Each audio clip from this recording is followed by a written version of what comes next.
Yeah, this is Hellcat pulley swap the easy way. I watched some video on the internet and some guy said it took him hours to get this piece off, which is what you have to get off to swap the pulley. So I figured I'd show you guys an easier way to do it. I started off, I took all the air box, disconnected all the connectors and everything just to make it easy. I pulled off the breathers on both sides. I disconnected everything electrical going to the supercharger here, so like the bypass valve, the throttle body, all that stuff.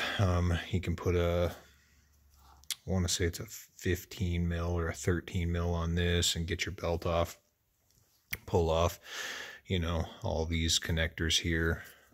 I pretty much just took everything off. You don't have to take the cowl off or the brace or anything like that. Just go through and pull all of these guys out. That's what holds the cover on. So there's a bunch of those around here. And then additionally, these guys run through the outside here. They go in these holes and they go down, and you can see where they hold the supercharger to the heads, I assume. Yeah, must be the heads there. So you can go through and do all that. There are a couple of bolts back here at the back. You can't get those out without pulling the cowl off, so all I did was pull them out and make sure that they're pulled up so they're not going down into the head. And you can do that on both sides with a wrench. And then there are a couple of these guys at the back underneath that cowl that you couldn't otherwise get to. So take an Allen wrench and bust your grinder out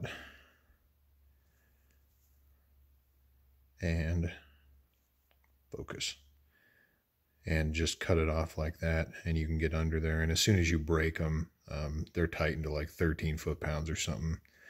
Real easy, but once you break them, you can reach under there and pull them out with your hands. So when I get this thing off and start to pulling the pulley off, I'll show you guys how I'm going to do that. I didn't buy any of the tools or anything. I'm going to fab something up and do it that way. So yeah, you don't have to, you know, take this whole thing apart or pull. You don't even have to take the lid off the supercharger.